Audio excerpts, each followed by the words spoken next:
Welcome to a live episode of All About Agatha, the podcast dedicated to reading and ranking every single mystery novel written by the Queen of Crime, Dame Agatha Christie. I am Kemper Donovan, and once again, for the third year in a row, I am here in Agatha Land in lovely Devon on the south coast of England, in Agatha Christie's birthplace of Torquay. It is Thursday, September 12th, and this episode is coming to you from the Spanish Barn at Torquay Abbey. For 5 years, I co-hosted the All About Agatha podcast with my beloved co-creator and co-host, Catherine Brobeck. Tragically, Catherine passed away at the end of 2021. So for almost 3 years now, I have been hosting the podcast solo. In addition to podcasting, I give vent to my own obsession with all things Agatha Christie and mystery by writing my own fiction. My debut mystery novel, The Busybody, is currently out in multiple territories, including a physical paperback copy that has just become available here in England. And you know what? The book wasn't supposed to be available until December, but my publisher here, the wonderful people at Little Brown, they decided to make it available a little early so that we could sell and sign some copies here at the Agatha Christie Festival. Last year, I was complaining that I didn't have a UK publisher, and this year I will be signing copies in the UK. What a difference a year makes. So I will be doing that after the event. That is my shameless plug for my book. You can also buy books by my esteemed co-panelists, so I will stop plugging myself now and move on to them, because I'm thrilled once again to be joined here at the Agatha Christie Festival by a dream team of Agathologists. First up, to my immediate right, we have Dr. John Curran, whose scholarly work in Agatha Christie's secret notebooks is foundational and thus far unparalleled. John has given us fresh and crucial insight into how Agatha Christie composed her mysteries, how this genius plied her craft, and he has been the means of sharing several previously unpublished Christie stories with the world at large. He also has some shocking opinions about Christie's novel Nemesis, but that's a topic for another day. Next, we have Dr. Mark Aldridge, who has established himself as one of the leading experts on all things Christie, not only through his scholarly books, but through a more recent endeavor near and dear to my heart, which is a fantastic podcast I hope you're all listening to called The Swinging Christies, in which he and his co-host Gray Robert Brown focus on Christie's work in the 1960s. Mark's most recent book is about my beloved Miss Marple. It is titled Agatha Christie's Marple, Expert on Wickedness. It is out as of today, I believe, here in the UK. Not quite out yet in the US. It'll be out in about a month's time in October. I also have to mention Mark's first book here because it is relevant to our discussion today, and that is Agatha Christie on Screen, which is an encyclopedic review of the many, many, many adaptations of Christie stories over the years.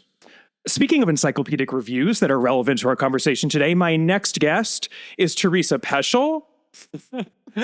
Teresa is modeling her book for you all. She wrote Agatha Christie She Watched, in which she watched and reviewed over 200 adaptations of Christie texts, and boy, does she have a lot of opinions about them. And she will be airing some of those opinions tonight, along with my fourth and final co-panelist, all the way to the right of the stage, my right, your left, the mystery author Victoria Dowd, who has written 4 award-winning mystery novels within the Smart Woman's Guide to Murder series, and who is coming out with a new series, the first of which is titled Death in the Aviary.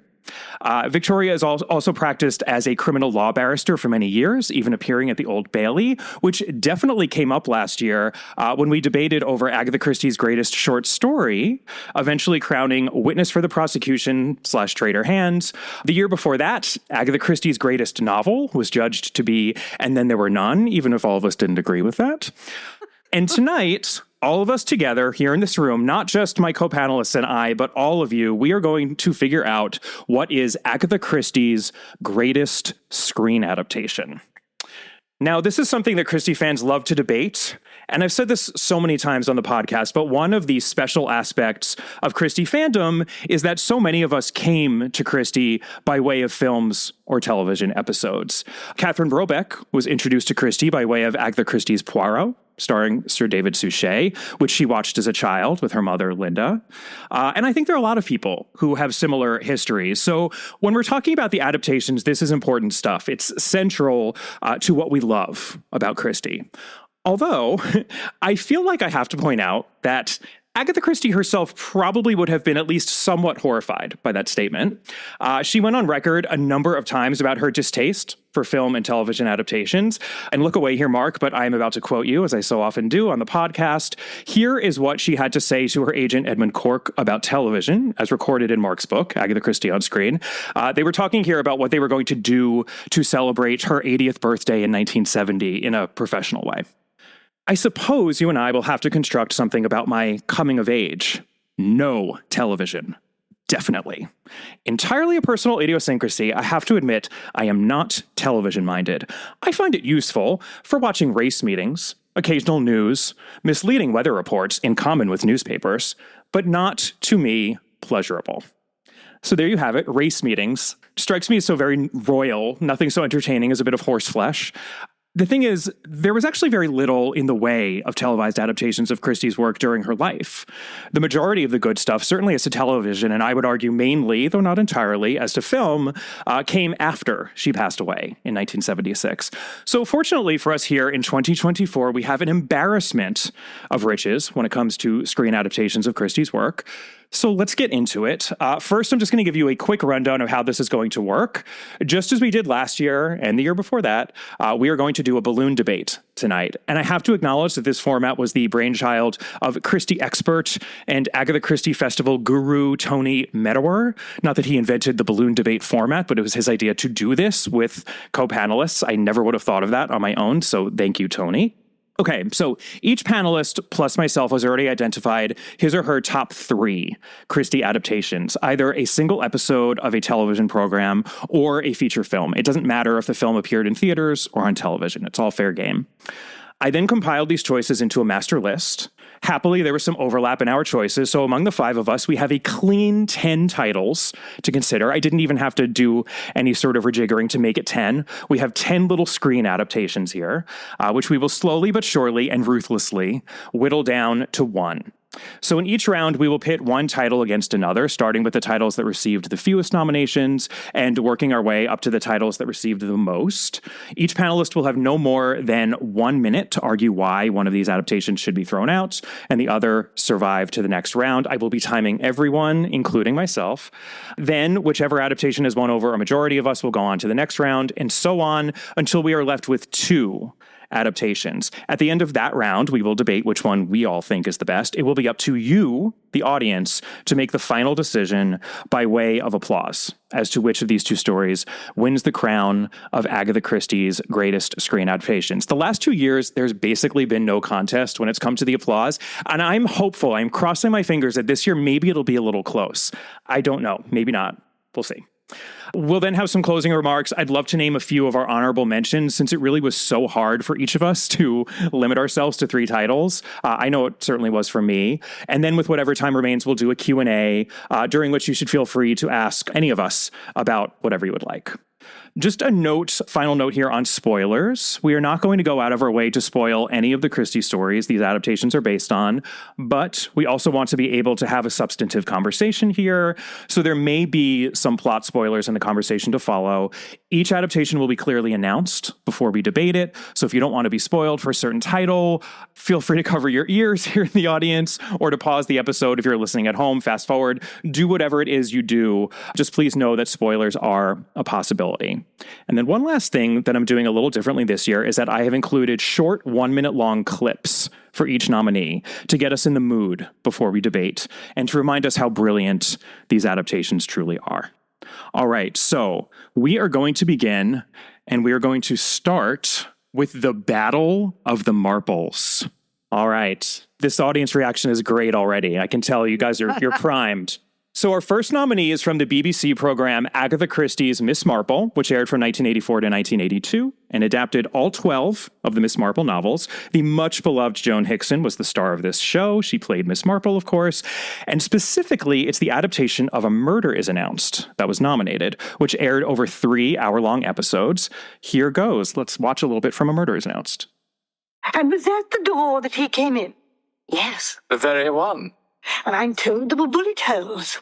Right over here, Miss Marple. Oh, I've never seen a real bullet hole, may I? Yes, of course, please. Oh, it's a miracle Lottie wasn't killed. Gracious. But you were jolly severely wounded, weren't you? Are you fully recovered now, Miss Blacklock? Yes, of course, it was only a scratch. I only wear this plaster to get sympathy from my nearest and dearest. Doesn't work, unfortunately. So you were over here when it happened? I'd just gone for the cigarette box. Then the lights went out. Oh, what a delightful lamp. Dresden. Yes. It's one of a pair. The other's in the spare room. Really? I'd forgotten about that. I like nice things, don't you? Oh, yes, indeed. All right. So one of the reasons I picked that clip is that it included two huge and central clues to the solving of the mystery within that 1 minute. I'm sure some of you picked up on that. I also love the way Joan Hickson snorts in ladylike excitement over getting to examine a real-life bullet hole. It's fantastic. Okay, so next up, we have an entry from the later ITV program Agatha Christie's Marple, which aired from 2004 to 2013 and also adapted all 12 of the Miss Marple novels, in addition to a few short stories, 2.5 short stories by my count, and 9 non-Miss Marple novels, in which Miss Marple was inserted, somewhat controversially, into the proceedings. And I'm excited to say, because it's going to make things interesting, that it's one of these non-Miss Marple texts that has been nominated. This is 2007's Ordeal by Innocence, which is one of Christie's standalone novels, much beloved by many, including Christie herself. And here we have Geraldine McEwen playing the role of Miss Marple, since, as many of you will remember, there were 2 actors who played the role of Miss Marple over the course of the show, Geraldine McEwen for the first 3 seasons or series, and Julia Mackenzie for the final 3. So here is a bit of this version of Ordeal by Innocence. Slow down. Let me have a look at you. You look wonderful. It's been too long. I'm so glad that you could come, Miss Marple. I can't tell you. You see, Leo has 5 grown-up children. Oh, 5? Yes, and you know how intimidating large families can be, especially when they're all holed up together. Oh. But at least I'm going to know I've got one person on my side this weekend. Speaking of funny, yes, very. Mind your... Oh, dear. Grenda, is this the same Sunny Point that had a tragedy a couple of years ago? Yes. Yes, that's right. Rachel's death was a terrible thing. But it's behind us now. Anyway, mind your step, Miss Marple, on this board, which is very slippy. I do hope you're going to be comfortable in this, Miss Marple. All right. So I am going to start us off for the first round. We will each be starting a different round to make it fair. And hopefully this time I won't skip over Victoria as I did last year, or anyone else. If I do anything a little screwy, just yell at me like you did last year. That was very helpful, because there's a lot of moving parts to this presentation. So we're going to do our best here. Okay, I have my smartphone out. I am going to start timing it myself. Here goes. So for me, there is no contest here. Joan Hickson all the way. Joan Hickson forever. This will come as no surprise to regular listeners of the podcast. I've grown to appreciate what the ITV series was doing, and that it provided a splashier, livelier, spicier version of these stories compared to the staid Hickson series, which hasn't always aged well in terms of production value, but the acting in the Hickson series is across the board superlatively excellent, and that excellence begins and ends with Hickson, who captured the character on the page in a way that I don't think any other actor has done for any of Christie's characters, including all the actors we are going to discuss who brought Poirot to life on the screen. So for this alone, for the acting prowess of Joan Hickson, I have to go with A Murder is Announced. I also think A Murder is Announced is a much better novel than Ordeal by Innocence, and in that the source material matters for these adaptations, that's also a no-brainer. And then I could critique what the ITV series is doing, but I have a feeling that some of my other co-panelists are going to do that for me, so I will leave it there. All right, Dr. John Curran, you're up next. Yeah, I'm going to do it for you. Joan Hickson all the way. I always think Joan Hickson doesn't play Miss Marple. She actually is Miss Marple when she's on the screen. And we're never going to see an adaptation like A Murder is Announced ever again, unfortunately. It's the book, every bit of the book. And in fact, when it came out on video, I wore out the video. I watched it so often.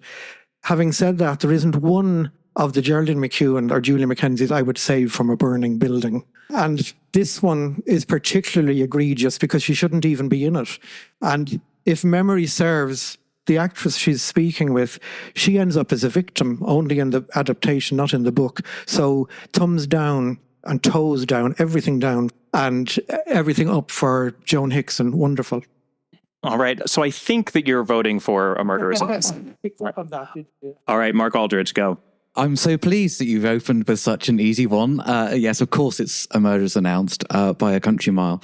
I'll just say that I think that the reason why that works particularly well, and lots of the other Hicksons work well, especially Nemesis, actually, are their wonderful dramas as well as being murder mysteries and adaptations, that they are supremely well made. They are exceptionally well cast, as you said, that they're just put together as proper, full entertainment that's got some sophistication to it.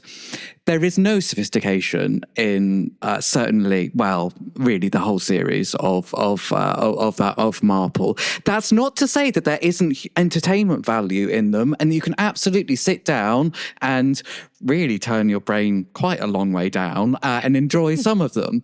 But for this one, it's a sophisticated, clever book in lots of ways, and that adaptation isn't. Time. Perfect. All right, Teresa, you are up. I chose Ordeal by Innocence, and I chose it deliberately because ITV was willing to take risks. And Joan Hickson, the show is wonderful, and A Murder is Announced is absolutely one of the best of the Joans, but it's exactly what you expect. Any audience coming to it is not going to be challenged in any way. And this one resonated emotionally with me. I've seen numerous versions of Gwenda Vaughn, and she's different in every film. And she reaches for her happiness in this film, which I have not seen in the others, and she calls the only person there. And it says to me, this is what you can do if you are willing to stretch beyond the boundaries a little bit.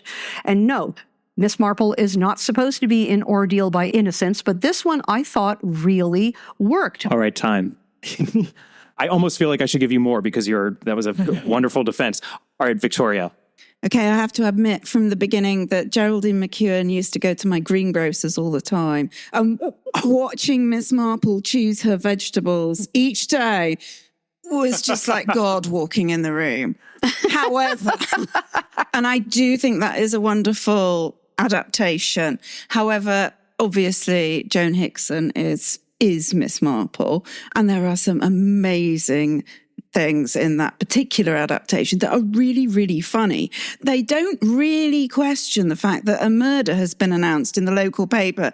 Oh, let's pop round. They might have sherry. That would be great. And then they pop round and have you got the central heating on? Have you got the central heating on? Yes, we've got the central heating on. And that seems like a comedy throwaway, but actually it's part of the plot as well. And also that beautiful thing that Agatha Christie does is don't hang your washing out. If somebody's gathering the washing, they're done. All right. Well, I would say, so A Murder is Announced wins this round from 4-1. So let's move on now to our next selection. So it is time to consider our first Poirot adaptation. And many of you will be pleased to learn that we have 6 Poirot adaptations within this top 10. So this is the first of many Poirots. It's a little bit like going through the Poirots in the 30s, where it's just Poirot after Poirot, which many of us love. So we begin with an episode from Agatha Christie's Poirot, which aired from 1989 till 2013. This show adapted nearly every Poirot story in existence, and it starred Sir David Suchet as Monsieur Poirot. This nomination is for the ABC Murders, specifically, which aired in the 4th season. This was one of the earlier adaptations of a full-length novel on the show. Most of them came later, but this is an early one. And here for your viewing pleasure is a clip from it now.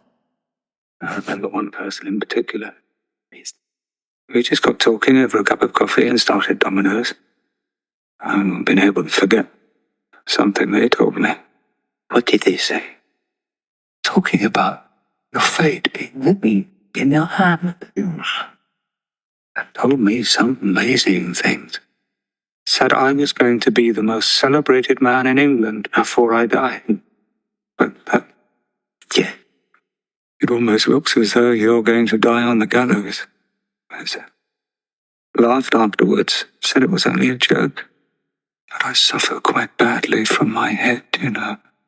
I know that was a very quiet clip. There wasn't a lot of action there, but that is one of my favorite scenes in the entire series. I think the acting there is very, very powerful. All right, Dr. Kerm, we're going to start with you. Which one are we comparing it with? To A Murder is Announced. So now this is between A Murder is Announced, that survived, and the ABC Murders. This is, in my opinion, the second best of the David Suchet adaptations of Poirot, before they went much more emotional and dark in the second series. But I would still opt for A Murder is Announced and Joan Hickson's performance. Probably because it's such a faithful adaptation of the book and it stretches over 2 hours and 3/4, whereas this one is 90 minutes or slightly more. It's a very difficult choice. And I did dither with my nominations, but I would have to go for Murders Announced. Okay. Mark? So I was strategic when I picked my top three because I did the thing of trying to second guess everyone else. And I thought, I bet John picked A Murder is Announced. Did you pick A Murder is Announced for your top three? I didn't actually. Oh, wow. Someone else did. Well. I thought someone would, but I was torn between that and the ABC Murders. And I went for the ABC Murders thinking it might have gotten forgotten, but they're really on a par for me. So it's quite tough to think about which one. I'm going to go, though, with the ABC Murders just because it's so stylish. I think it's directed beautifully. It's really pacey and it grips you in a way that A Murder is Announced doesn't necessarily, and it's not trying to. A Murder is Announced is much more like a slowly unfolding drama, but I really enjoy like the filmic aspects of this. I think as a TV film, there's a real strength to the ABC Murders, so yeah, I'll go with that. All right, 1 minute exactly. Okay, so we have one vote for each as of now. Teresa, you're up next. Oh, A Murder is Announced. We didn't spend enough time with Alexander Cust. Watching this the second time around, just didn't work. We didn't spend enough time with Alexander Cust. That Doncaster racing sequence, I just couldn't see how anybody would be able to make that work, and it wasn't set up well that our villain would show up and make his way through that huge mob and then find Alexander Cust in the movie theater. And worst of all is our villain was supposed to be able to get Betty Barnard to take off her clothes underneath a pier so he could strangle her, and he was absolutely a dishwater man. You know, he was tall, but there was no charisma. And if you were going to get some good time girl to take her dress off underneath the pier, you've got to have it going. And he did not. So A Murder is Announced and all that right. casting was terrible. Exactly, Min, as well. You guys are doing great on the time. All right, Victoria.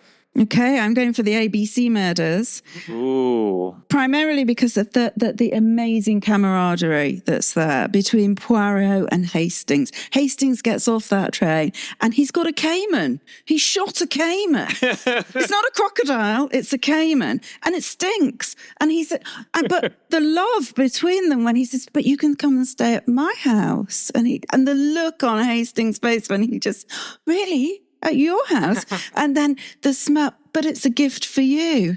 Oh, is it? Wonderful. Great. A stuffed caiman. And then the smell has changed. Why has the smell changed? I've used some cologne. Which cologne? Well, maybe some of Poirot's cologne. and it's just that beautiful camaraderie. And I have to think that Cust is beautifully cast, I think. Yeah. He is sensitive. He's difficult. He's also Time. good. You can say the last word. Okay, so am I correct? We have 2 against 2, so I am going to be the tie-breaking vote here. Oof. This is hard for me because the Suchet series was nearly as formative for me as it was for Catherine Brobeck. I, too, watched it with my mom. It was appointment viewing during my tween and teenage years, and I don't think the production value of this show can be overstated. Unlike the Hickson series, it does age well. It looked amazing when it first came out. It still looks amazing.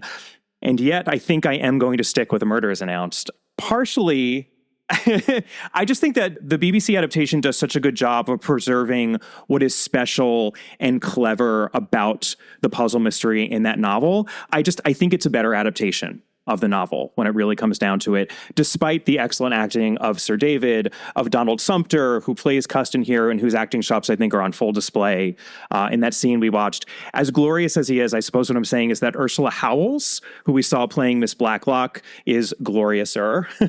So it is A Murder is Announced for me, and A Murder is Announced is going to survive to go up against our next entry here All right, something a little different. Okay, so this is Promise of Death, Shi Tono Yakusoku. As you can probably tell, it is a Japanese language film here, and that is Appointment with Death. So this is a Japanese language Appointment with Death. This is our sole non-English language entry among our nominations, and I know there was at least one more non-English language adaptation that one of us wanted to include, so I'm hoping that we can talk about that during our honorable mentions, and I'm really glad that we were able to include at least one non-English language work in here, because I think the global reach of Christie beyond the English-speaking world is such an important part of the story when it comes to screen adaptations. It's not something that Catherine or I were ever able to do as much as we wanted to, honestly, because we just didn't have enough time to watch everything that was available out there, but it's something that I, as a fan, really make a point of doing, because I think there's so much great material out there. So this one was released in 2021. This is actually our most recent entry as well. And let's watch a clip of it. Mondo? Mondo? なんだか情けない。あの青年はあなたに夢中なようですよ。やめてください。昨夜は私の方から話しかけたんです。ロビーでポツンと立ってらしたんで。こんばんは。観光ですか？え？そうしたらあの方、首筋まで真っ赤になってしまって。誤解しないでくださいね、菅原さん。私、旅先ではなるべく知らない人に話しかけるようにしているんです。男女問わず、それも旅の楽しさだと思うから。はい。サラキヌコと申します。本堂元です。きっと普段からずっと押さえつけられているんです。母親に。されていますよ。意地悪そうなの。母親は大体そういう目をするものです。息子が若くて魅力的な女性に心惹かれたと。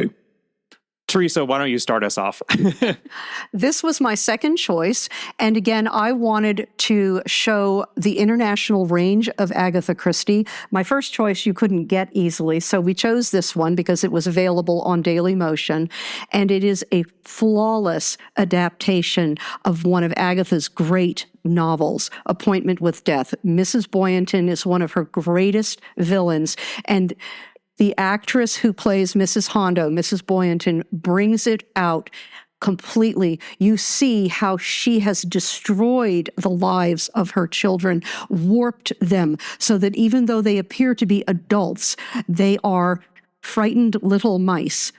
And at the same time, it is so English in how people behave, and yet at the same time, it is so utterly Japanese. And it's everything all wrapped up in one. And have I hit my time? Almost. Yes. All right, Victoria, you're up. Okay. I thought that the representation of the Tengu, the Japanese folk legends and the spirits, were excellent and really interesting. And I've got nothing else after that, really. I've got, it didn't really speak to me, I'm afraid. I found Poirot a little bit farcical in it and clown. I could get that they were trying to show that he has many aspects to his character that are difficult. But, you're up against Joan Hickson in A Murder is Announced. I think no contest, really, for me. All right. And Teresa, are you voting for this over A Murder is Announced? I just want to be clear on that. Yes, I would. Okay. Yes, so we've got one vote for each of these now. I will go next. We're going to sort of go in a circle here. And keep myself honest.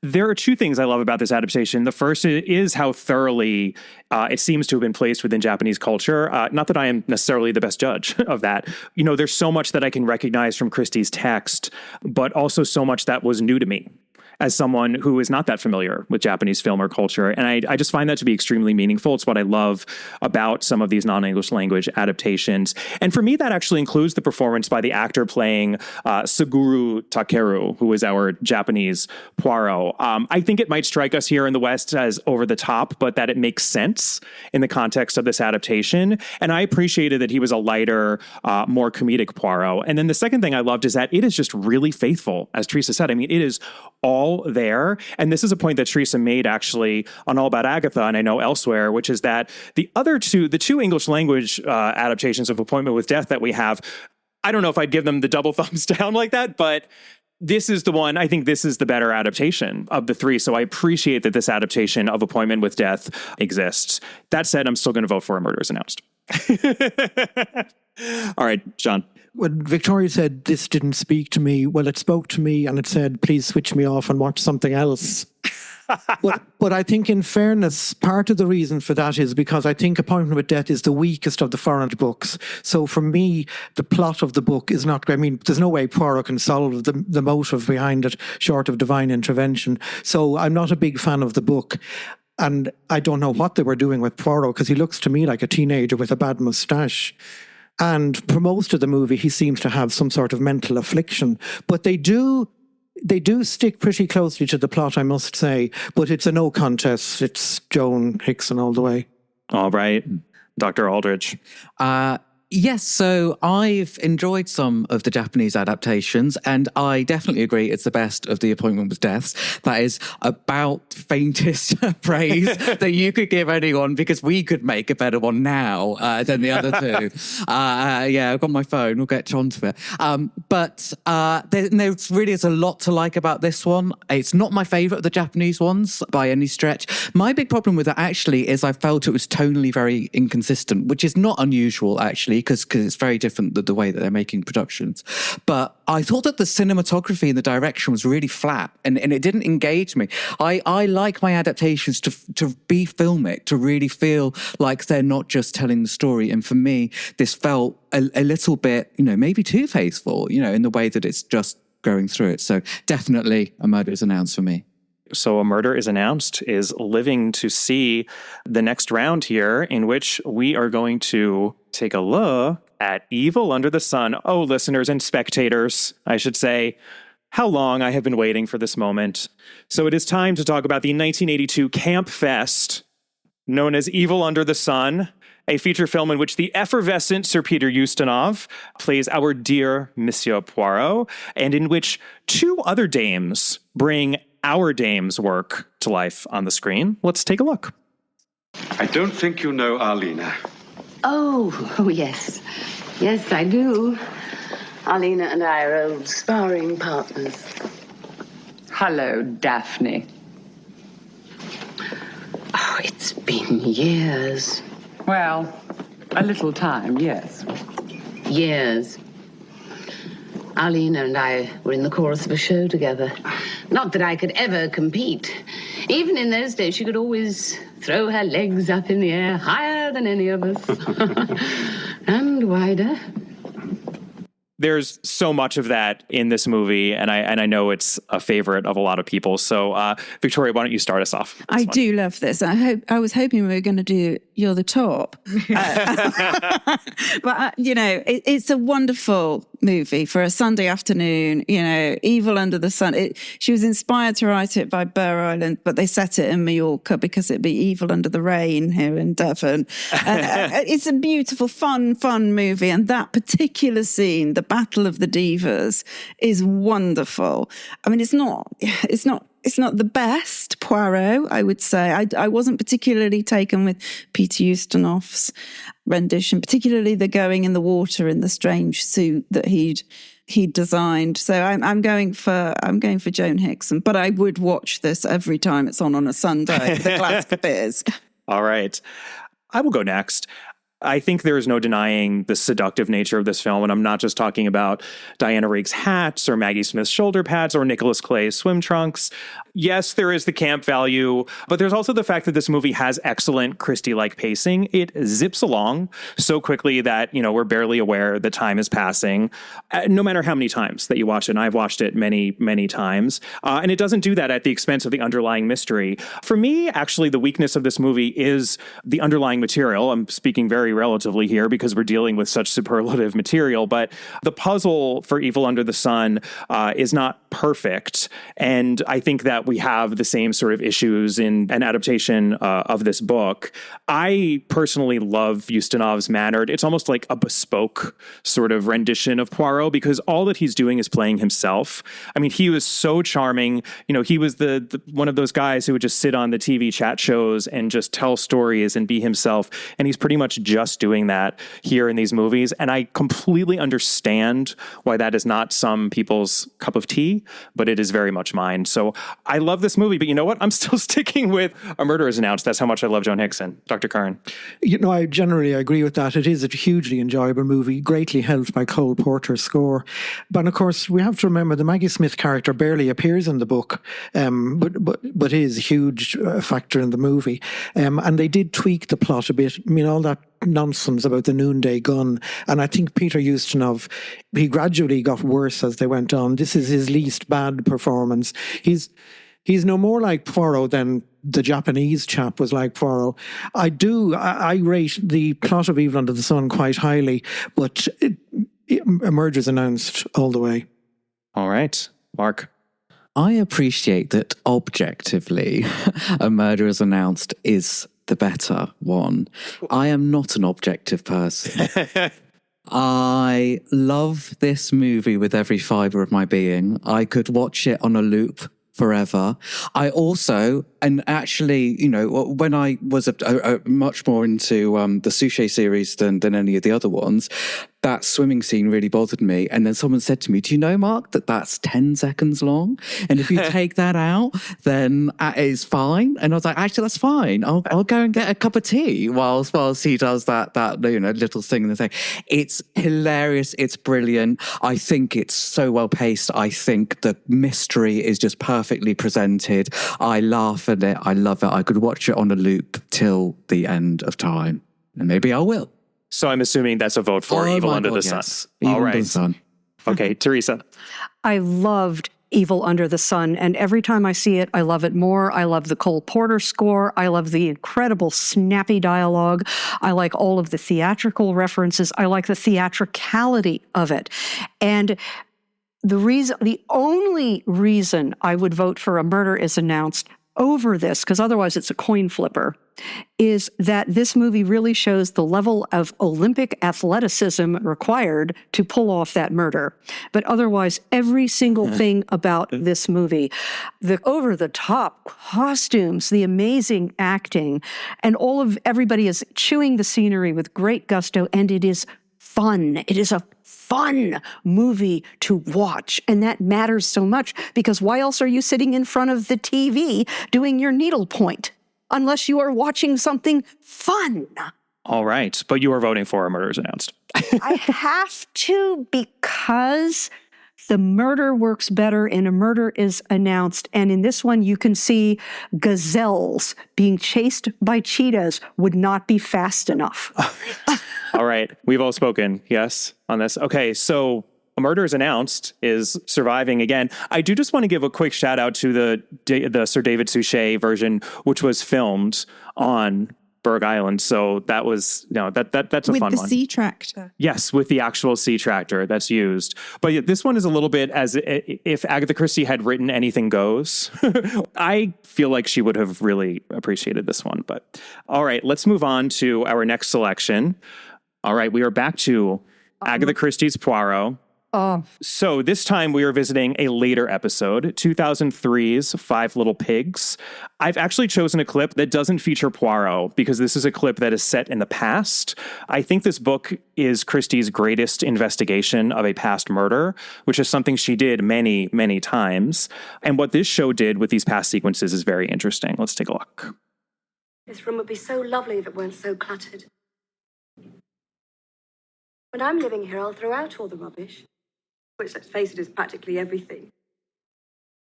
And I've always thought copper-coloured curtains would be simply divine. Don't you think they look rather lovely in the setting sun? Are you thinking of buying then, Elsa? That won't be necessary. You seem to have lost me, my dear. All this pretense, it's so dishonest. Amias and I love each other and we're going to be married. So I shall be moving in. As I suspected, my dear. You're completely insane. Okay, Mark, I don't think that we have started with you yet. So Which is it going to be? Five Little Pigs or A Murder is Announced? So this is great. This is really, really good adaptation. As good as you could expect, really, for it to be. It is very stylish. It is, really, really well constructed. Again, it's pretty close between this and A Murder is Announced. For me, I do stick with A Murder is Announced. And I don't know that I can really explain it beyond that. I think that the extent to which you can allow characters to breathe in that longer, and I don't think 3 parts is always great for the Hickson series, but I think that Five Little Pigs a little bit longer would have allowed some of the characters to breathe a little more, but that's just the tiniest of nitpicks to try and find a reason to pick one over the other, really. So you're still sticking with A Murder is Announced. Yeah. Okay, Teresa. This was flawless, a flawless movie. I loved the acting. I loved the way that the dim and distant past was shot almost black and white, but not quite. I love the way that the recent past, as Carla is remembering her memories, I think I have her name correct, and then moving into the present with Poirot, where it's that harsh, lit scenes, and it's almost cruel lighting. Watching Caroline Crail, her emotions as she is coping with her husband who cheats on her on a routine basis, but he always comes home to her, and how this film emphasizes, and I think you see this in other Agatha projects, that you never know what actually is going on between two people. Only those two people know. And Poirot senses that. The only flaw in this movie is we didn't get to see the painting, which was critical. But this is better than Appointment. So Five Little Pigs for you. All right. Five Little Pigs. We've got one vote for each. Victoria. I'm going Five Little Pigs. I think this is just beautiful. This is almost like an Evelyn Waugh style. Lost summers, you go back to these beautiful, damaged people and this terrible, terrible thing that's happened. And it is so sensitively shot. And interestingly, Rachel Sterling, who played Caroline Crail, is Diana Rigg's daughter. And Toby Stevens is in this as well. Yes. Who, obviously. And so you've got that kind of beautiful scenario in the house, and it's Suchet at his best as well. I think it sadly does have to beat Joan Hickson this time. Okay. And Toby Stevens is Dame Maggie Smith's son, for those who aren't in the know. Let's just put that out there. By the way, for me, don't feel bad if you thought that was Martine McCutcheon. No. Of Midsummer Murders. The giant cheese wheel in Midsummer Murders, Love Actually. Doesn't she look like Martine McCutcheon just a bit, right? Especially in this clip. She's married to Guy Garvey from Elbeck. Oh, okay. Wow. All right. Well, I will go next here. I have gone on record that I think Five Little Pigs is such a hard novel to adapt because the whole point of the novel is that the past is accessible only through singular subjective points of view, 5 of them. And Poirot's job as investigator is to parse through all of those accounts and try to access some sort of objective truth. It's Rashomon, but it's one of Christie's cleverest puzzles as to clues. The cluing is just superb. And she does that with some of the best characters that she's ever created. So the source material could not be better. This is our #1 novel that we ranked on the podcast. And this adaptation does as good of a job. Teresa said it all. It does as good of a job as I think you can with that problem, that somewhat insurmountable problem, which is why I would still stick with my beloved Joan Hickson in A Murder is Announced. But this is, adaptation at its highest level. All right, John Curran. It's Five Little Pigs for me.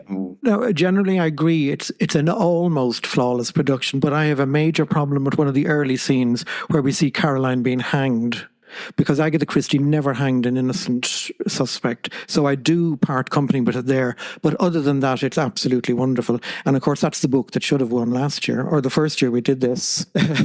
Still a little sore about that, yeah. No, not remotely sore, no. You're not one to hold a grudge, John. No. And it's also the first, there was a 5-year hiatus between the David Suchet versions series, and this is the first one where Miss Lemon and Hastings are dropped, and I was quite worried by the prospect, but this absolutely blew me away when the first time I saw it. But I still do have that slight caveat. But other than that, it's my Desert Island David Suchet. All right. So I believe we got 3 Five Little Pigs. So Five Little Pigs has finally unseated A Murder's Announced. So we are now going to have the Battle of the Poirots, because our next selection here is 1978's Death on the Nile. So this is our second Peter Ustinov film that we are considering, even though it is the first film in which Sir Peter Ustinov appeared as Poirot. It has an insanely star-studded cast: Maggie Smith, Bette Davis, Angela Lansbury, Mia Farrow, David Niven, Jane Birkin. Oh my God. So many wonderful people. There were honestly so many clips I could have used. Let's see. This marvellous little man here has just made me the most extraordinary concoction out of native fruit juices. It's called a golden sebek and is named after the god of the ancient city of crocodiles. Okay, thank you very much. Sometimes I do take the hair of the dog, but never the scale of the crocodile. Please. Well, and how are you getting along with your investigation of this tragic affair, Monsieur Porridge? Oh, normal, madame. Normally, as they say. Oh, the crime passionnel, the primitive instinct to kill, so closely allied to the sex instinct. I have every sympathy for that poor half-crazed Jackie. Her emotions are a turmoil. Her hot Latin blood raging to be avenged on the woman who stole her man. Yes, of course, but it could have been someone else with a motive at least as good. Oh, who? You, Madame Atterbord. What are you talking about? I have used that clip many times on the podcast before, but I just could not resist it again. R.I.P. Angela Lansbury. She's just the best. All right, I am going to start us off here. So this film is the only Christie adaptation that can compete with the Suchet series in terms of how formative it was for me as a Christie fan. I didn't come to Christie by way of the adaptations the way that Catherine did. I did read the books first, but there is no overstating how important this movie was to me, which I have watched so many times in my life. I think even more so than Evil Under the Sun, what this movie does so well is that it has a criminal amount of fun, but never at the expense of the mystery. And unlike Evil Under the Sun, here we have one of Christie's finest mysteries. I mean, this is in our top 10. I absolutely adore Death on the Nile, the novel. This movie is my gold standard for an adaptation that takes its time puzzling out that mystery. It might even take too much time, but for me, more is more where Christie is concerned. I love how we get flashbacks to what could have happened as each suspect is being accused by Ustinov of having been the culprit. We're just about to get to one when that clip ended. And by the time we get to our solution, there's just no question as to what happened. This is Christie adaptation done right. I absolutely love it. Death on the Nile, 100% for me. All right, John Curran. No, I agree with most of what you say. It is a wonderful adaptation and it's a wonderful book. It's in the top 5 books, but I would still go back to Five Little Pigs because you mentioned about the flashbacks. For me, the flashbacks take up too much time and most of them, as we know, are not reality in any shape or form. So Five Little Pigs is by far the better adaptation. And I think actually the David Suchet version of Death on the Nile does a wonderful job in a much more compact manner, and it has a much bigger emotional kick. So Five Little Pigs. Sacrilege. All right, Mark Aldridge. Okay, I have less than 60 seconds to make my mind up because I'm not quite sure. Death on the Nile is magnificent. Again, it's pure entertainment value. Again, it's got to be subjective as well because you've got to think about what do I actually watch more. And I have happily watched Five Little Pigs maybe a tenth of the time that I have watched Death on the Nile because it is too long, Death on the Nile. It takes too long to get going, but I still enjoy it. I still like being in that world, and that there's something about that cast and the way that there is lots of archness and obviously some comedy from the likes of Angela Lansbury, and yet you can still believe in them. Like it doesn't quite veer into silly. So I think I've talked myself into Death on the Nile. Yes. All right, Teresa. This is without a doubt the best version of Death in the Nile. And I really enjoy this movie. It is so over the top. The way everybody comes together, even to the point where you get that wonderful clue of Peter Ustinov tapping out an SOS, which is important later on because it shows you how thin the walls of the cabins are. But Five Little Pigs is emotionally resonant in a way that this is not. In Five Little Pigs, you see their grief. Their lives are destroyed because of one woman's selfishness. And this doesn't quite have the emotional resonance that Five Little Pigs does. All right, so we are at a tie vote here. I believe, which means that you are going to have to make either the right or the wrong decision. Victoria. Well, this croc definitely hasn't lost its croc. This is the most unbelievable movie. And emotional resonance, Agatha wrote in the front of her book, Death on the Nile. Mine is a little bit too loved to now open up anymore. But she wrote, I think the central situation is intriguing. It has dramatic personalities.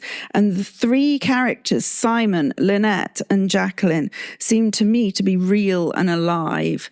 And that is what this movie does. That weird, crooked love triangle is amazing in the center of this. Mia Farrow, they know what they're doing. You know, I loved this because it was glamorous and beautiful.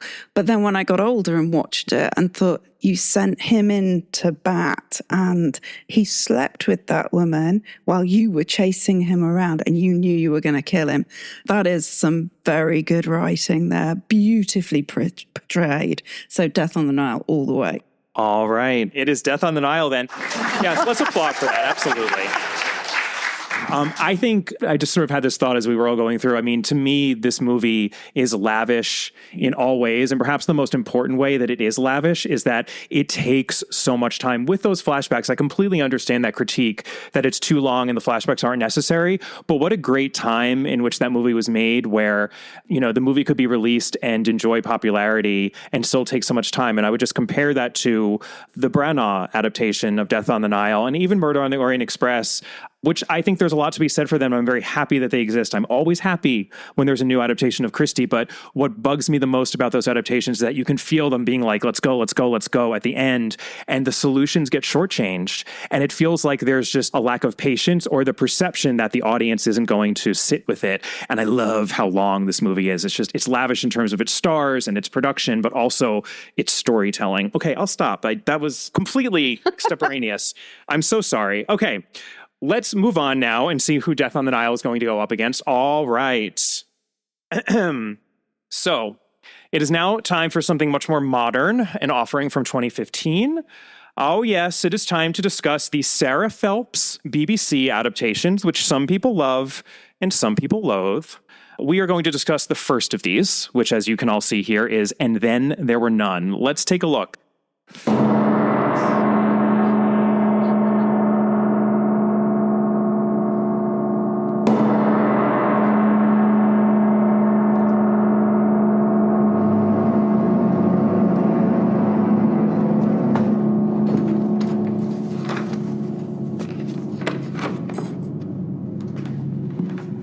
Ladies and gentlemen, lobster souffle.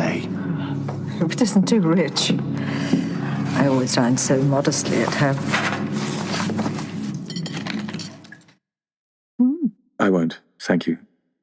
Peggy, we met before, you know. Oh, forgive me, my memory is not what it was. Perhaps you gave evidence before me. No, it wasn't that. I'd remember that. Something else. It'll come to me. I'm not at all sure about these. They look very pagan. They're the 10 little soldiers, you know, from the poem. Victoria, let's start with you. It's no surprise that I chose this. Everything about it is beautiful. A minute is not enough for this. It is just, it's the darkness that Agatha wanted in the book, had in the book. And when MacArthur says, none of us are getting off this island, you know that is true. Sam Neill is magnificent when he sees that. And you have all those war references that are coming at you. But Charles Dance in this, Agatha describes Wargrave in the book as having a reptilian smile. Watch the death sequence. He looks like a lizard when he goes back. They filmed it inside a house where they sealed it inside the scaffolding so that the actors didn't know if it was day or night. Each one of those jade figures is one of the people who is there, and they all represent something evil that is there. This is something much bigger, much darker that Agatha wrote, that it was about justice. And where is your justice? When the legal system has failed you and these people have fallen through the cracks, who is judging them? Time. So which will it be? I think that'll be And Then There Were None. And Then There Were None. Okay, Teresa. This is a stunner. Having seen it the second time, and I've seen a lot of versions, and it's a stunner. And I especially really like how they handled Vera Claythorne, who is really an evil woman. She wants what she wants, and she doesn't care what she gets to do it. And the way they set her up from the beginning, if you do not know the story, you are genuinely shocked when you realize that she deliberately drowned that child so that her boyfriend could be rich and she could be the next lady of the house. And she didn't care. She didn't care at all. And I agree that Cyril could be a nasty little kid, but he's a little kid. Little kids grow up. And the scene with Vera, which is not in the novel, but it is in the stage play, when Vera Vera is confronted by the judge, it was perfect, letter perfect. I can save us both. I can lie. This really worked on so many levels, and I would take it over Death on the Nile. It's not as fun. Perfect. So we have 2 votes for And Then There Were None. Mark Aldridge. Yeah, I think this is magnificent. I think this is really a fantastic adaptation. And I'm not a fan of all of these, the types this spawned, including Sarah Phelps' other ones, some of which I really like and some I'm less keen on. This one, though, I think works really well. And I completely agree that, the way that it depicts Vera is so brilliant. I think it's not just the script, though. I think it's shot really well. It really has got that claustrophobia to it, but also things like the little flashbacks and stuff that we see of when she got, to go out and swim and all sorts of stuff. I think it works really, really well. Just going to let Death on the Nile edge it out, though, for me. All right. Gasp! Oh, I got a gasp. John Curran. Well, you won't be surprised to hear I've got grave reservations about this, And Then There Were None. The best I can say about it is it's the least awful of the Sarah Phelps adaptations. The rest of them, as far as I'm concerned, are beneath contempt, and I've watched them once and I will never watch them again. I have watched this a few times, but I take grave exception to some of the plot changes. I mean, Blore, he wasn't taken to justice for beating a man to a pulp in a police station. These are supposed to be people who got away with murder or weren't even suspected of committing a murder. Now, if you walk out of a police cell and leave a bloodied corpse behind you, I think you don't need Hercule Poirot to solve it. And also, why is Rogers a wife beater? I mean, these things were put in just to up the gore element of it. So that's where I part company. So I'm going back to Death on the Nile. All right, so we have 2 for And Then There Were None and 2 for Death on the Nile. Let me time myself here. So my feeling about the Phelps adaptations, which I've gone on record about this, is that they are not created equally, similar to what Mark said. I think some are excellent, some are okay, some are less than okay.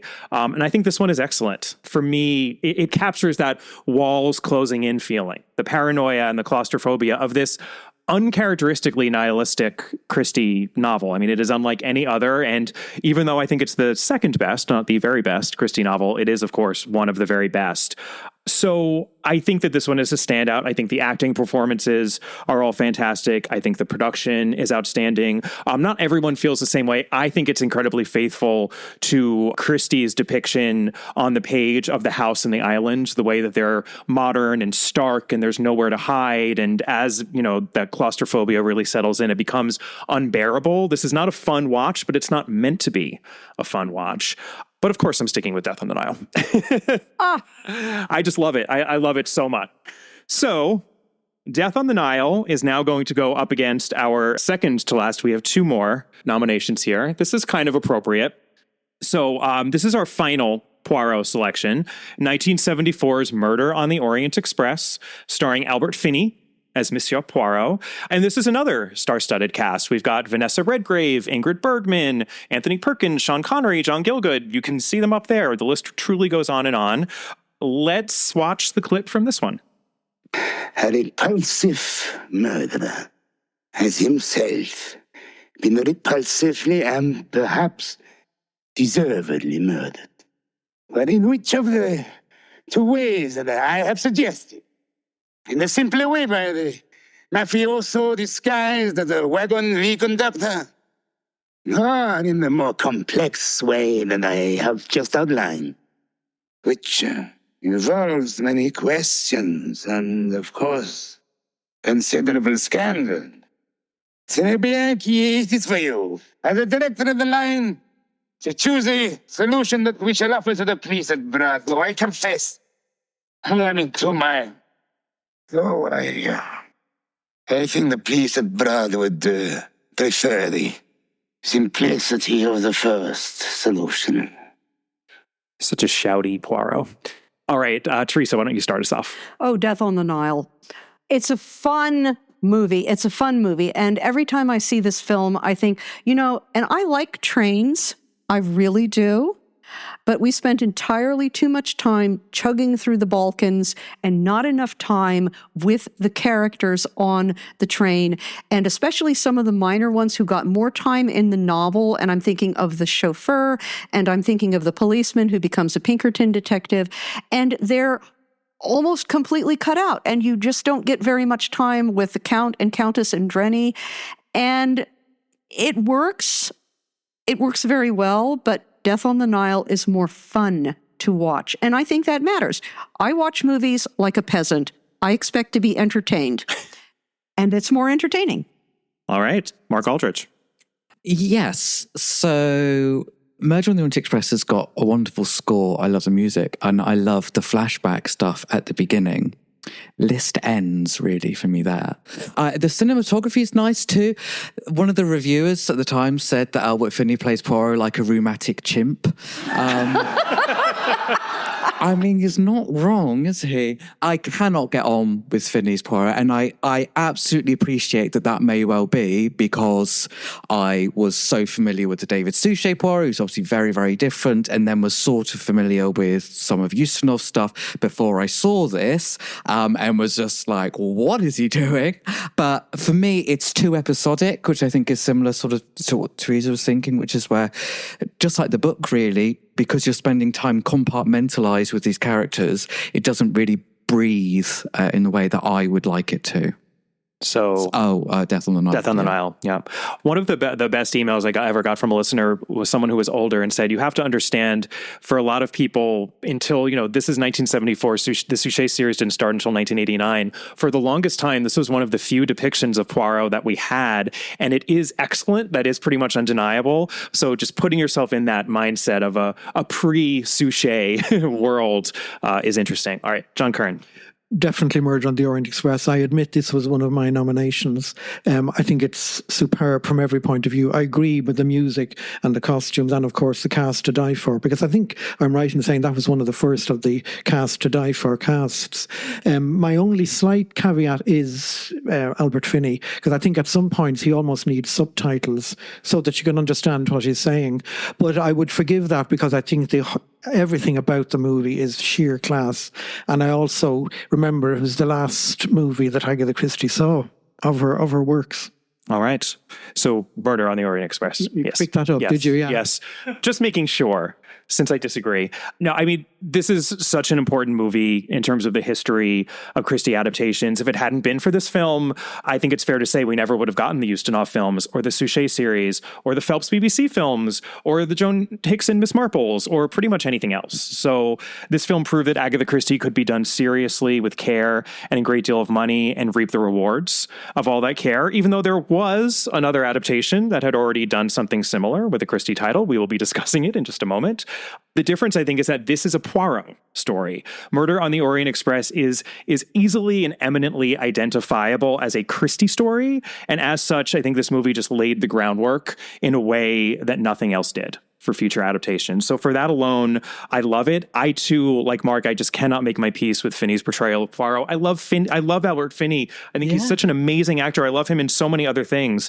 Aaron Brockovich. So yeah, as much as I love this film, and let's just note also that Ingrid Bergman actually won an acting Oscar for her performance as well in this movie. I am voting for Death on the Nile. Victoria. Murder on the Orient Express. Ooh. It was the first movie I ever watched where I was genuinely frightened. I was a child, and you know that opening sequence, the frenzy of the press around it is just, and the darkness. He takes children, and at the end of the novel, it's very clear that it's not the first child, it won't be the last. The killing scene where they turn off the lights, and it's the night light that's there, and every single stab has a reason behind it that's given. But aside from that, you've got the Orient Express, and where else would you want to be if there was a murder happening? It's absolutely magnificent. And Jacqueline Bisset walking through the station, just this tragic beauty, and the oranges go all over the floor, and she picks her way through them miraculously. It's just magnificent. And it was the first Agatha Christie book I read, the first Agatha Christie film I saw. And yeah, I can overlook Finney. So Death on the Nile is barely passing by. I will just say, in revisiting for this panel, when I rewatched this movie, I think that either I or Catherine or maybe both of us had made fun of the champagne clinking at the end, but I kind of revised my opinion about that because it's almost celebratory to make a statement in the face of this horror, this child murder. And at the end, they're like, you know what?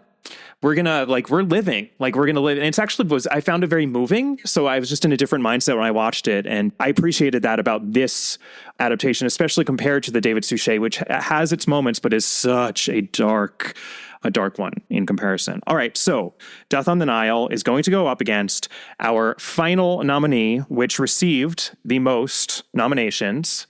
And that would be probably not a huge surprise. Witness for the Prosecution, released in 1957, directed by Hollywood legend Billy Wilder and starring Charles Laughton, Marlene Dietrich, Tyrone Power, and Elsa Lanchester. Let's take a look at this one. 2:30 so well for a time for a little nap. Oh, get out. Very bye. We'd better go upstairs now. Get undressed and lie down. What a nauseating prospect. Upstairs, please. Are you aware, Miss Plimsoll, while in my sick bed I seriously considered strangling you with one of your old rubber tubes? I would then have admitted the crime, retained myself for the defense. My lord, members of the jury, I hereby enter a plea of justifiable homicide. For 4 months, this alleged angel of mercy has poured, probed, punctured, pillaged and plundered my helpless body, while tormenting my mind with a steady drip of baby talk. Come along now, like a good boy. Oh, no. You take your hands off me, Miss Plimsoll. I'll strike you with my cane. Oh, you can never do that. You might break your cigars. Cigars? What cigars? The ones you're smuggling in your cane. Cane? All right, Mark Aldridge, why don't you start us off? Sure. A Witness for the Prosecution for me, it is my number one. It does the thing that the best adaptations should and do, which is take a brilliant piece of source material. It's far and away Agatha Christie's best play, as far as I'm concerned, and adds to it. So doesn't take anything away, keeps all of the brilliance of her play and says, okay, now that we're away from the stage, we can have more character stuff. And that includes things like, yes, these comedy moments and stuff might not be that sort of, sophisticated, but they're great. They keep you engaged. But things like we can have a flashback to see what happened when, important characters first met many years earlier. And yes, maybe it was an excuse to show off Marlene Dietrich's legs. But if you had Marlene Dietrich's legs, maybe you would want to show them off as much as she does. But the whole thing is that you can get a sense of character and humour, and it's just perfect. I think it's a brilliant, brilliant film. So Witness for the Prosecution for me, but I don't get to decide this time, do I? We're not all deciding. This is true. Will, yeah. This is true. But do give your vote so that everyone gets a sense. All right, John Curran. This was my number one as well, because I think, just to follow up on Mark's observations, this for me is a perfect example of how to take an Agatha Christie source and tinker with it, but tinker with it without bringing in an atomic fallout shelter or S&M or white slavers, which we've seen, unfortunately, down through the years. This, well, as you say, Mark, it's not particularly significant, a comedy, but it is very enjoyable and it stays within the parameters of Agatha Christie's story. So this is a no-brainer. This is Witness all the way. Okay. I love that this film captures all the darkness of Christie's underlying story, the ruthlessness of a certain woman, the callousness of a certain man. But I do love that it injects the story with so much comedy and lightness. It's why I chose the clip that I did, which on its face is maybe a little bit of a strange clip to play for Witness for the Prosecution. But my favorite parts of the movie are the interactions between Charles Laughton, Sir Wilfrid Robarts, and Elsa Lanchester's Nurse Plimsoll. They are laugh aloud funny. And also also, they were, of course, married in real life. I mean, these parts were basically written for them. And I agree. I think there's so much that's being added to the underlying source material in a principled way. The thing is, I think that you could actually say the same thing for Death on the Nile, in that, you kind of alluded to this, Teresa, the way that Mia Farrow, her performance and her character, the way that she's written, is bringing something else to it. I will note that given that this was released in 1957, Agatha Christie herself, of course, saw this film, and she very much liked this film. Here's what she said, as recorded by Mark and Agatha Christie on screen. "It is the only movie made from one of my plays or books which has really satisfied me. It was very well done." And how could I possibly disagree with Agatha Christie? Well, you know what? I am going to disagree with Agatha Christie, because even though I'm not voting on this, I would still vote for Death on the Nile. That is how much I love it, but it's really, really hard. Victoria? I'd have to go for Witness for the Prosecution. That was the chap who made me become a barrister. And so I couldn't vote for anything else. I saw that movie and just thought, this is magnificent. And then obviously discovered that somebody else had written this and it was amazing. And she made me become a writer. But I think what is amazing is the Christine portrayal by Marlene Dietrich. It's clever. She's up against it. She's resourceful. And although the Elsa Lanchester situation is they've got that dueling couple there, the duel is really between those two icons of cinema, Charles Laughton and Marlene Dietrich, and who is cleverer. And he believes in the defense that he is running to the extent that he will leg himself over, and he cannot see that he is being used, and everything he stands for and that establishment and all of that prejudice that comes down upon her, she uses every single ounce of that against it. It's the most magnificent portrayal of an Agatha Christie short story originally. Imagine writing a short story and that becomes amazing. All right. Teresa? Oh, Witness for the Prosecution. I loved Marlene Dietrich. I really liked Tyrone Power, who did a much better job than you would think for somebody who, you think of him in a loincloth in Samson and Delilah. And he gave you this impression of a ne'er-do-well who is so charming that he can take in any number of women, including Marlene Dietrich.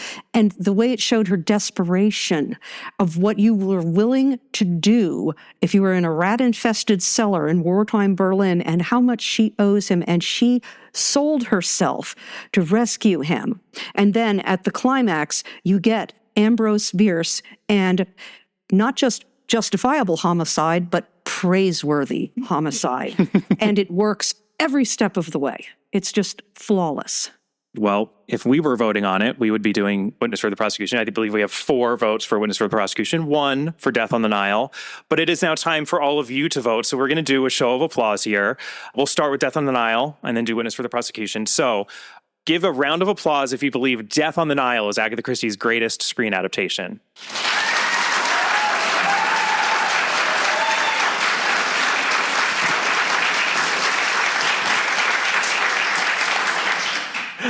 All right, now give a round of applause if you believe Witness for the Prosecution is Agatha Christie's greatest screen adaptation.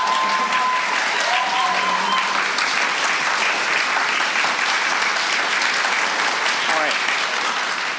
I think this is exactly what I wanted, because it's a little close. I think that Witness for the Prosecution wins it, and I'm going to give it the edge since this was a 4-1. I was just trying to make things more interesting. I have no problem with that. And I do just want to point out that Charles Laughton was the first to play Poirot on the stage. He played him in Alibi in 1928. That was the stage adaptation of The Murder of Roger Ackroyd, which Christie did not write herself. So I love in that scene also imagining, clearly his version of Poirot, he was one of these, larger men who played Poirot along with Francis L. Sullivan, who also played that same role on Broadway in New York when the show went to Broadway. I just love the idea that we're almost getting a little sense of what they might have done as Poirot, which was very different from what we got in some of these later adaptations. So our greatest screen adaptation is officially Witness for the Prosecution. And I would love if we could just take a few moments now, we have a little bit of time left, just to talk about a few honorable mentions, if you would like to. And I'd really love for Teresa just to mention the other non-English language adaptation that we would have included. It's just that I wasn't able to access it to make sure that all of us could watch it in preparation for this. So I figured if I can't even do that, there's not a good chance any of you would be able to watch it too easily, so we shouldn't include it. But if you could just talk about that one. That would be Poirot's Failure. This is the Russian language version of The Murder of Roger Ackroyd. And it is a 5-part series, and it is in some ways, it is mesmerizing. You fall into the story. They take their time. They don't rush. Every single step is there on the screen. If you do not know the answer, and this is where the David Suchet Poirot was just so horrible, the filmmakers trusted the audience. If you do not know the story and you watch that film, you will be genuinely shocked at the ending. It has weird touches. You know, there's the voice of Orson Welles from his radio production of Roger Ackroyd in the background, and it becomes so very, very, very Russian at the climax. You're actually left with a little bit of doubt as to exactly what happens, and it is worse than the novel. It is worse than the novel. You fall into the story, and it envelops you, and you do not need to speak Russian, and you do not need subtitles if you have the book at your side. And it is so faithful and so perfect. All right, thank you. And yes, unfortunately, also very difficult to get our hands on, but I really want to watch it. And anyone else have any other movies or TV episodes that they weren't able to nominate? One series that I just want to shout out, there are really two, which are also non-English language, actually. One is just this French series, Les Petits Meurtres, which I always murder when I'm saying it on the podcast. I just think it's excellent, and I think they're also doing a lot of what we were saying some of the best adaptation does, which is to add and to do things differently. But for the most part, you can tell that it's created by a team that really gets Christie, and that then has added a lot of their own invention, and it's really French. So it gets kind of weird and kooky in that specifically French way. And I really like that. And then the last one is Ms. Ma Nemesis, which is something that I discussed on the podcast's Patreon, but I haven't really discussed it other than I think maybe with Teresa a little bit, although it might have been off mic. So this is a Korean language adaptation of a number of Miss Marple novels. It's a bit of a Mobius strip of an adaptation of multiple Miss Marple novels that all weave into each other, one after another. And it takes place squarely within the world of a K-drama. It's, gives you a good sense of what a K-drama even is. But if you are a Miss Marple fan, you will see like, oh, now we're in the mirror crack from side to side, and now we're in the moving finger. And it's a commitment. It's about, I think, 25 half-hour episodes, something like that. 32. But 32. Okay. But that one is available on viki.com. I think it's pretty easy to sort of Google your way into finding that one. So I would just recommend that one as well. I think we're now at the point where if anyone has any questions for me or any of our co-panelists about anything, let's have at it. I'm just going to kind of rove around, but wait until you have the microphone so that the question comes through on the recording. Simple question for our panelists. How important is the faithfulness to the original material mean to you when you watch an adaptation? How important does that mean to you? It's important to me, but I don't mind when there are changes for particular reasons where you can see that they are trying to emphasize a point. Or I've got no issue with often characters being sort of removed and being streamlined, because too many characters in a screen adaptation can really make it tougher to follow and make it, tougher to get through. But if you're going to bother to adapt something, I think the core elements really need to still be there. I agree, except I'd go further. For me, faithfulness to the plot, no surprise there, no. Faithfulness to the plot is all important as far as I'm concerned. If they've got good acting, good scenery, good direction, good sound, they're just added bonuses. But I would be quite happy to watch something without all of those, provided they stick to the plot. I mean, I mentioned earlier, Five Little Pigs for me is one of my favourites, but I take grave exception to Hanging Caroline at the beginning of it. And I mentioned Atomic Fallout Shelters and White Slavers. I just don't see the point in putting them in when there is no point to them in the first place. And I don't mind, as you say, streamlining characters, but putting new ones in and changing the merger is completely beyond the pale. I would go slightly the other way, only slightly, because obviously my world is more writing of the books. And I know that they are changed relentlessly by huge teams of editors endlessly. So there were many, many different versions of Agatha's books as she wrote them, I'm sure, and many things that she thought about that maybe she might have liked to experiment with. And also it is an adaptation. It is not a reading of the book to you. It is something that works on an entirely different media when it's put onto television. And we're trying to speak to, well, these adaptations are trying to speak to, in many cases, an audience that is 100 years on from when these things were written. If we want to go beyond Joan Hickson as Miss Marple, we have to do something more with them, stick to the plots, but are we going to get the younger people to watch them? Yeah. How big will your audience be? A dwindling one. I just sort of piggybacking on that, I think to me, we talked about what is at the core of the adaptation. And that's the tough thing. I think sometimes you can feel that something is adapted and, the creative team behind it, the writer or the director or producers, maybe all three, they didn't get it. They didn't get what was at the core of a certain mystery, which often does have to do with who the murderer is. I pretty much agree with that. But I think if that core can be retained, if it can be identified and then retained, it's a tricky thing to do, though. And I think that's where a lot of adaptations go awry. And I would also just say about the fact of multiple variations, which I, too, as a writer, I completely agree with you on that. I know that, the problem is that we often don't know what what those alternates could be. Actually, with John Kern's help, we know a little bit from the Secret Notebooks, but one novel in particular, Appointment with Death, we do have an alternate ending with an alternate murder scheme in the theatrical adaptation of Appointment with Death. And I will not spoil it, but it is better than the novel. And Agatha Christie wrote that herself. And I'm just going to throw this out there that Appointment with Death should be made in a splashy, lavish English language adaptation with the plays solution. That should absolutely happen. So that, to me, is what you want to do. Well. And then there were none.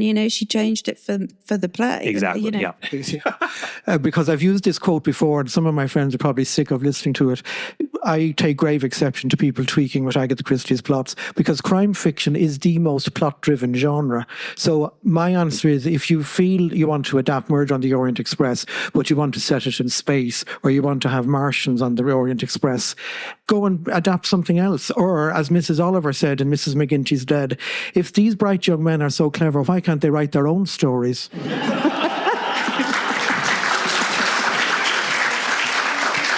Teresa, could you like to share? What I learned from watching over 300 Agatha Christie films is movies are not books, and books are not movies, and movies have to work on their own to succeed. And it is entirely possible, and I've seen them, for movies to be so faithful to the text that they are dragging and stodgy, and be incredibly faithful to the text and be utterly involving. Movies are art by committee, and frequently, it is a surprise that they succeed as well as they do, considering all of the things that can go wrong. Budget is at the top of the list for a whole lot of the reasons, for a whole lot of the decisions that you see. And you have to look at it like this. For every person who reads, you can safely assume at least 100 people go to the movies and at least 1,000 people watch TV. If you do not put your books on TV, in the movies, eventually you start disappearing. There are thousands and thousands of authors who wrote at the time that Agatha Christie did. She parodied them in Partners in Crime. Each of those short stories was a parody. And who knows who any of those people are anymore other than graduate students. And I'll misquote James N. Cain. Somebody said, "Aren't you concerned about what Hollywood does to your books?" And he said, "No, my books are right there on the shelf. They're fine. And the book is still there waiting to be read." Movies have to be judged as movies. Does it work internally? And then you look at fidelity to text. And if you can be faithful to the text, that's great. Well, I love that we got such a wide range of answer. That question really goes to the heart of, I think, what we've been talking about this evening. So excellent question. Thank you. Other questions? Yes. Hi, thank you for that. It was really interesting. If you had to, question for everybody, do you have any ideas of who you would cast as Poirot and Miss Marple? Living or dead? But if you could think of any modern actors, that would be really interesting. Great question. Gemma Jones has had some near misses with Miss Marple, and Gemma Jones is still going, so I'd love to see her play Miss Marple. Poirot's a tough one. I think Poirot, you need someone who isn't known, because Poirot is too big a character, I think, which is why Suchet, for example, and to an extent Albert Finney were both really good choices, because they were known as actors, but weren't necessarily known for particular, At the time, before Geraldine McEwen got the gig, I can't remember the actress's name, but she was in Coronation Street for about 150 years. And then she was in Dinner Ladies. Does anyone know, do you know? Thelma, yeah, she was Thelma Barlow. Yeah, but is that her real name or her Coronation Street? Oh, that's Thelma Barlow, which won't mean anything to people from outside the UK. But I think she was actually in the running at one stage, or so we were told. What else, Victoria? I really liked the idea that was being floated around of Helena Bonham Carter as a slightly younger Miss Marple. I mean, she may not be slightly younger, but, I don't know how old Helena Bonham Carter. I think that might be quite fun, but quite different, a new take. But as you say, with Poirot, it would have to be somebody very new who was going to devote their life to working out how to be Poirot. I can't make a decision until I see it, because again, you'll see an actor and they can fall into one role and be incredible, but if you see them in a different role the first time, they're terrible. I would have to see the person. And I don't know enough about any of the current actors. We don't actually our television is not actually hooked up to the outside world. So everything we've watched has been on DVD. And I have no idea who is out there. So when I see an Agatha Christie adaptation, that actor, whoever they are, they're fresh and new to me, and I only see them as that moment. Do they work? Do they not? Yeah, Gemma Jones actually was the first person that popped into my mind as well, because I know she really nearly was. I think the issue was they thought it would be too similar to Joan Hickson, right, when they wanted to do something different with ITV. Well, I will actually just give a shout out to another Japanese language production, which is the anime series, which came out maybe about 20 years ago at this point. I think it's called like The Great Detectives, Poirot and Marple, and it is remarkably faithful considering how they've simplified it. Yeah. They've simplified the story for kids. It is anime. It is a way of introducing Agatha Christie. The stories are surprisingly faithful. And what's great is that because it's anime, you just have voice actors. And the voice actors for Poirot and Marple are quite good. And they're obviously speaking Japanese, but even though I don't understand what they're saying, I have subtitles and I can hear their inflections and the quality of their voice. And I thought of it when you asked that question because I think that was one way to do something a little bit different without as much baggage. So I appreciated that. So maybe there are other opportunities to do things like that in other adaptations. Any other questions here? Oh, I see hands all the way in the back. Hold on. Okay, thank you. I did wonder when we saw the shortlist of 10 and also the order in which they've been placed tonight, that have we not given too much prominence to feature films over television? So many of us think Suchet and Hickson are the definitive portrayals of their characters, and shouldn't they maybe have done better out of this? Interesting. Well, we picked 3 each, and I guess each of us probably went for a range, and we did it blind. So I think it'd be interesting, I just said someone else, but if we'd been in a room together and had to pick 10, I suspect this probably wouldn't be the 10. I think that only some tweaks, but I think that you'd have conversations about, there's 2 Suchets, should we just have 1? And there's 2 Eustace, I think that is a really good question because, at Christmas time, do I go to a particular episode of Suchet's or do I go to a particular episode of Hickson? No, I'll put on, Murder on the Orient Express in the kitchen to keep the kids out while I'm cooking the turkey, and it goes on longer as well. But that is a really interesting question. Why do we go back to the movies at moments when you're going to watch something, a rerun? It's kind of like an adaptation that hasn't been mentioned at all is audiobooks. I absolutely love the audiobook adaptations, but do we listen to them very much? I do in the car. Hugh Fraser's are amazing. They're fabulous. And they are very, very faithful to the text. But yeah, it's a very good question. Why do we go back to the reruns of the movies rather than pick out an episode? I think that even though we were able to pick different episodes from the same series for purposes of nominations, it felt repetitive. I think it probably, in our minds, would have felt repetitive to just pick, oh, well, I'll just do 3 episodes from the Hickson series or 3 episodes from the Suchet series. But if we didn't have those limitations, that's why I think if we were doing our top 10, there would probably be easily multiple episodes from those 2 programs and probably even others.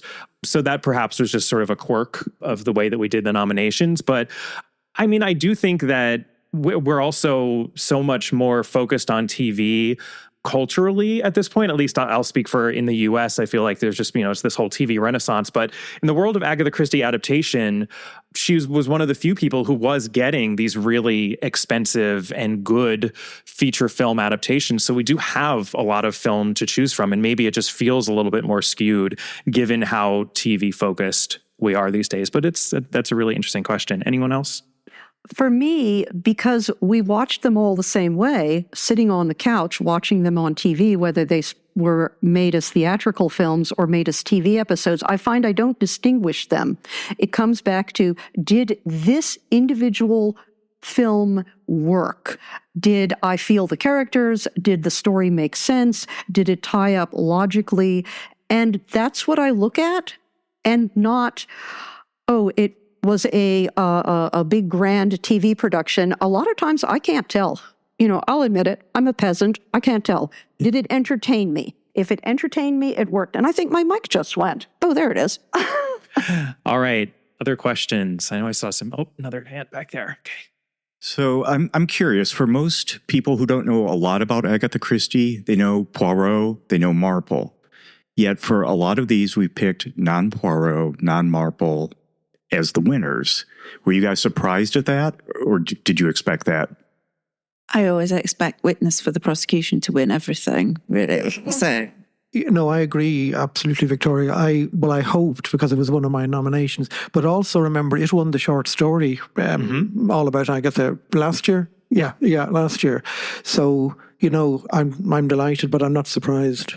Yeah, I think that, it's a part of the reason why I wanted Death on the Nile to win. I sort of made that point about the fact that it's, I think, so because it's a Poirot adaptation, it's so recognizably Agatha Christie. And I think there are probably a lot of people who watched Billy Wilder's Witness for the Prosecution and weren't even really aware that that was an Agatha Christie. It didn't have that same, it didn't do as much for the fandom, I would imagine. I'm sort of guessing on this, but I would imagine it didn't do as much for the fandom as when, Ustinov really committed to doing 6 of these. And then certainly when we got Joan Hickson and David Suchet. So my heart is with a lot of the Poirot and Marple adaptations. I think it's why we go back to so many of them. But then, some of those standalones, and then there were none. Witness for the Prosecution, they're just, they've been done so well because they are so very excellent. Anyone else? Okay.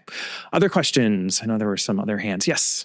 Do you have a favorite radio adaptation? I really like the John Moffat Poirot ones, and they're so obvious, isn't it, to say about, but I do. I think they're very good. And I really liked June Whitfield came back to, hers were very good anyway, but she came back to do some of the sort of final cases many years later. And I thought that was really cleverly done, that actually you got a real sense of Miss Marple aging in those. So, those are ones that I've enjoyed. I love those ones, but I also love, there's one called Butter in a Lordly Dish. Oh, yeah. That I absolutely love. There's a bit of screaming, so, if you've got neighbours. And a nail. There's a nail. Yeah, it's quite a big one, that one. And, that would be one of my favourite radio adaptations. A bit of a weird one, but if you've not listened, Yeah, that was a big thing that Catherine and I learned, because the radio adaptations are by no means as big in the US as they are here in the UK. And there really are so many people that when asked, who's your favorite Poirot, they'll say John Moffat. And June Whitfield, too, I really grew to appreciate. I love her performance as Miss Marple. She's really capturing something there as well. I still think Joan Hickson did it. She was the full package, but they're quite well done. And I think radio, it feels like an easier and more natural adaptational process going from novel to radio play than to television or film. So, all right. I know there were some hands. I'd love to know if you could each pick one Christie novel that you think deserves a perfect adaptation, what would it be? Well, my biggest disappointment with the David Suchet series was The Murder of Roger Ackroyd, which I thought was really poor and really missed the whole point of it. But that said, I'm not sure that Roger Ackroyd retains its impact anywhere other than on the page. I would like to see somebody try and make a better fist of it than the David Suchet version. Death comes as the end. We nearly got there. And we didn't. So I think that's very, very deserving of an adaptation, full stop, and hopefully a good one. I would like to see an English language adaptation of Roger Ackroyd. The Japanese version is almost flawless. They softened Dr. Shepard's motivation. The Russian language is just absolutely amazing, but they're not accessible. And both of those films played fair with the audience and followed the text, and if you did not know the story, you would be shocked, absolutely shocked at the ending. And the one English language version we have of that fantastic novel is awful. I think it would be really difficult to do Murder of Roger Ackroyd. Nope, been done twice. They succeeded. Yeah. But I think I would go for Come Tell Me How You Live, which I think is a very, very beautiful book, and I don't think there's been any adaptations of it, and it really does. Yeah, I don't know how they would do, but it would have to be very faithful.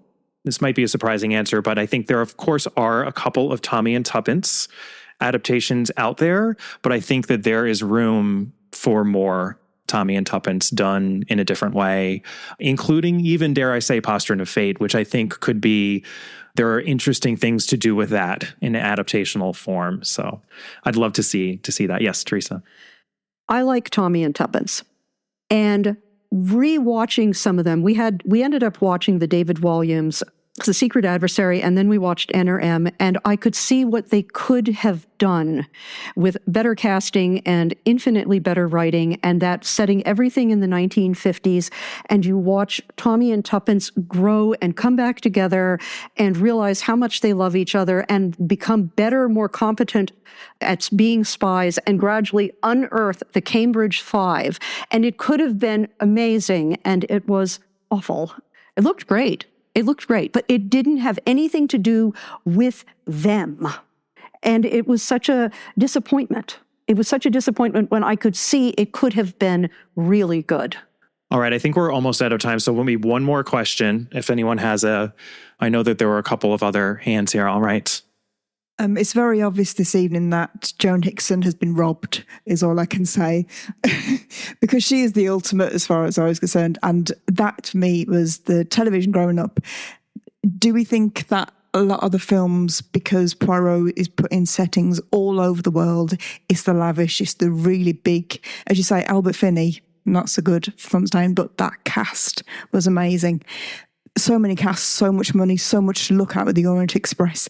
Is that why there were more Poirots on the screen this evening than our lovely Joan?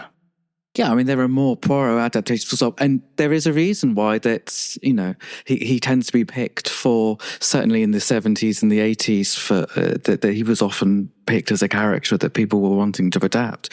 But yeah, there are more stories. I think, I'm always saying this, but my mum called me up and said, "Did you know there are only 12 Marple books?" And I said, "I literally wrote a book about it, Mum." Yeah, I'm really, sure.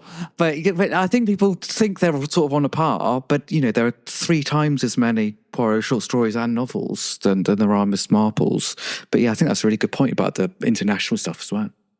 I think a disappointment with the Marple TV show ending when it did, and they made some real bad films, but they were willing to take chances, and the 2 that they did of Marple short stories, The Blue Geranium and Grenshaw's Folly, showed what they could have done with the other Miss Marple short stories, and I would like to see the other Miss Marple short stories filmed. There's a lot of material there, a lot of great stories. They would be fun, and they would introduce Miss Marple again to a larger audience.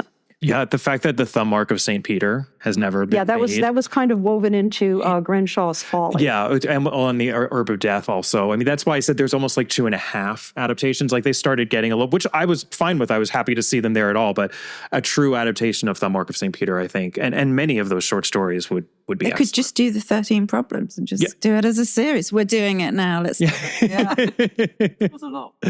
But I do think also just to go to your question, I do think it's a bit of a content thing as well. It is the settings, but there's more of it, there is more of it. All right. Well, thank you so much, everyone, for coming tonight on this long presentation. I hope that you have enjoyed our conversation. Maybe we've persuaded some people. You have slightly different opinions leaving than when you were coming in. And yeah, just everyone, please give yourself a big round of applause for showing up.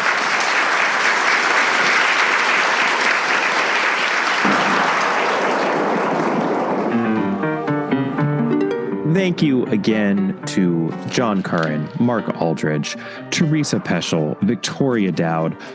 I say this every year when I do these live panels, but I feel so lucky that I am able to assemble this dream team of agathologists to have these rollicking balloon debates about various aspects of Agatha Christie's work. That was so much fun. And I'm so thrilled to have been able to bring it to all of you who weren't able to make the live event yesterday. You're getting this just one day later.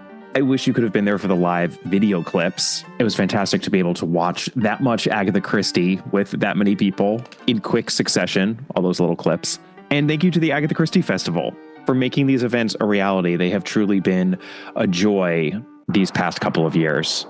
I am now on my way to Scotland, traveling on up via train and then plane and then taxi cab from Torquay to Stirling, where I will be chairing a panel tomorrow on Saturday, the 14th of September at 11:30 at Trinity Church. It is titled Classics Revisited, and I will be in conversation with Gareth Rubin, Jessica Bull, and Barbara Havelock. 3 extremely talented authors, all of whom have written works within the thriller, horror, mystery genres that incorporate elements of classic fiction. If you would like to learn more about that panel, if you are in the area and you haven't quite made up your mind whether or not you'd like to attend, please do attend, and you can go to my website and click on the upcoming event for more details. I will include a link in the notes to this episode. As for my next episode, I am thrilled that I am finally going to be starting what I hope will be a long-running series on YA mystery, so mysteries for the younger set, for young adults. And I think this is a topic that is near and dear to many listeners' hearts because a lot of Christie fans started reading mysteries when they were younger, when they were children. They may have even read Christie when they were younger. Even though Christie is not YA, she hated when people would try to categorize her mysteries as being for teenagers or young adults. They were always written for adults, but it remains the case that many of us first came to Christie when we were young adults, at a time when we were probably reading a lot of other mystery fiction, much of it which was meant to be consumed by young adults. So I've been meaning for a while now to do a series of episodes focused on YA mystery. And my first episode in this series is going to be an interview episode. I sat down recently with the author Marcy K. Monson, who wrote a children's picture book, a beautifully illustrated children's picture book. The illustrator is named Greg Peprocki. So together, Marcy and Greg created a picture book titled Agatha Christie's The Mysterious Affair at Styles. And this book is actually coming out in the United States at the end of September, in just a couple of weeks. By the time that our conversation airs, it will have just been released in the US, so it's great timing. And what better way to start a long-running series than with a discussion of Agatha Christie's first novel, The Mysterious Affair at Styles. Obviously, Marcy is doing something very different here with this book, and I cannot wait to share that conversation with all of you. So that will be next time. Until then, I would love to hear from listeners about any of my episodes, but especially if you had any differing opinions listening to this live episode about which film or television episode deserves the crown of Agatha Christie's greatest screen adaptation. Please do let me know. You just may be featured in a future housekeeping/mailbag segment on the show. You can email me at allaboutthedame@gmail.com. And you can also find the podcast on Twitter at All About the Dame and on Instagram at All About Agatha. You can find me on Facebook at Kemper Donovan Books or at my personal website, kemperdonovan.com. One note I just want to make, I recently discovered a technical glitch that had been occurring for many, many months, whereby anyone who tried to email me from my author website did not actually get in touch with me. These emails were shunted off into a very dark and neglected place on my website. They were not forwarded to me as they should have been. Kel horror, as Catherine Brobeck used to say. So I apologize if you have sent me a message and it has not been answered. I have a lot of emails to catch up on. So I will be emailing a lot of people who may have been wondering why I had never gotten back to them. And I apologize for that glitch because I really do try to respond to everyone who makes the effort to reach out to me. It makes me very happy, and it's one of my favorite things about having done this podcast is being able to participate within this community of Agatha Christie loving readers. So please do keep those messages and that communication coming.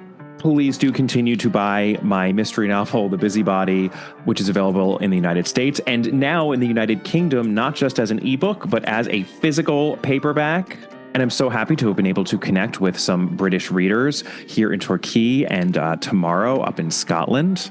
Love being able to sign some physical books, meet some folks in person.